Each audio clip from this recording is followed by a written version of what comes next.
to history. Now this week we're moving on to the Trojan Wars and the ancient Greeks. But before we do, we are going to look a little bit at how historians learn about the past. So historians don't just make things up for the most part. They have to use their detective skills to unravel the mysteries of the past and work out what really happened. And in order to do that, they need to use sources of information.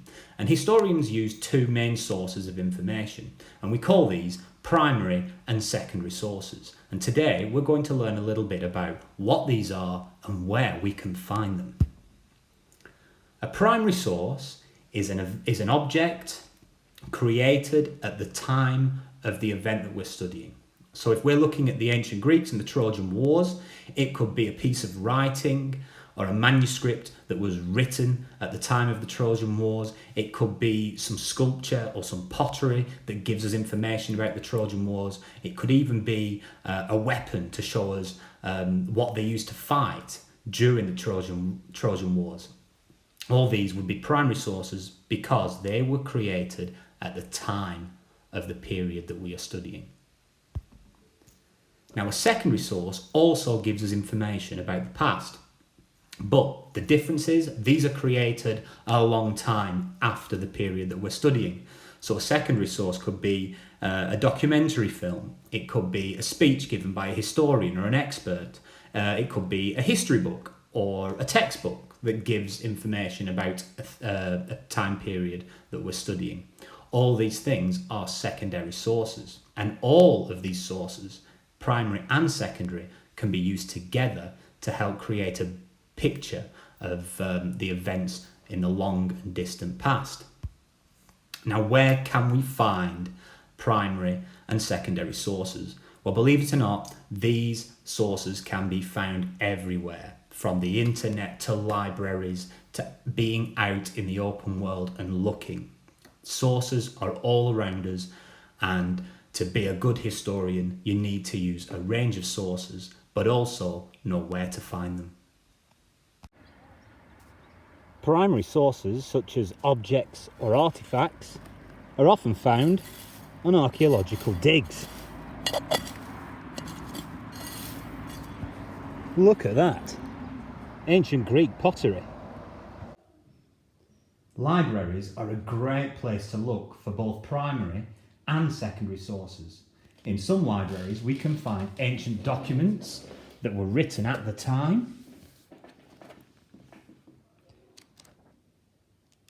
or we can find secondary sources such as history books, which were written at a later date but still give us information about a certain time in history. So if you want to be a historian, get yourself to the library. Now, believe it or not, a modern invention such as the internet can actually be a great place to find primary sources. That's because there are a lot of primary sources uploaded there and accessible for free to anybody. So let's say we're looking at historical Cyprus. This map of Cyprus was put together by a man called Franco in the year 1567. So this map is about 450 years old. And you might be thinking, how is that a source of information? It's just a map, it's just a picture. But it's more than that. It tells us where the cities were. So we can see Limassol. Up here we can see Nicosia. It shows us the villages that existed in Cyprus 450 years ago. It shows us their names. We can gather a wealth of information from a simple primary source such as a map. But it's not just primary sources that you can find on the internet. There are also a range of secondary sources available. Now this is volume 4 of A History of Cyprus, and this was written about the year 1900. So again, if we're looking at historical Cyprus or medieval Cyprus, this is written a good 400 years after the event. Therefore, it's a secondary source. But this book, The History of Cyprus, is available online for anybody to read and to learn about the past. So again, you want to be a historian, you can literally start from the comfort of your own home by looking on the internet. Okay, now that you know what primary and secondary sources are and where you can find them, I've got a little task for you. Here in front of me, I've got 4 objects.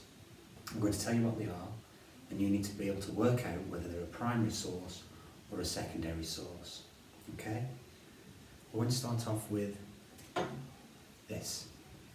Now actually this is a replica of a 12th century sword, but for this purpose we're going to say that this is an actual 12th century sword. So you need to tell me, is that a primary or a secondary source?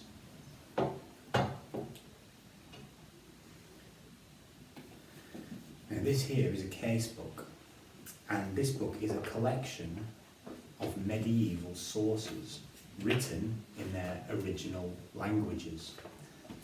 This is in Scandinavian Norse, and this is in Latin. So this is a collection of medieval texts in a book. Would that be a primary source or a secondary source? Here we've got a history book about the Wars of the Roses.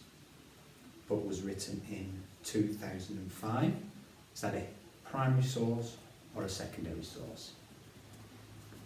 And the last one is a replica of a 13th century great helm. I'll put it on for you.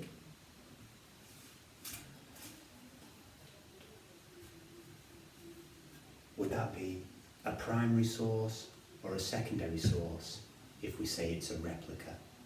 Good luck with your answers, enjoy the lesson, and I'll see you all soon.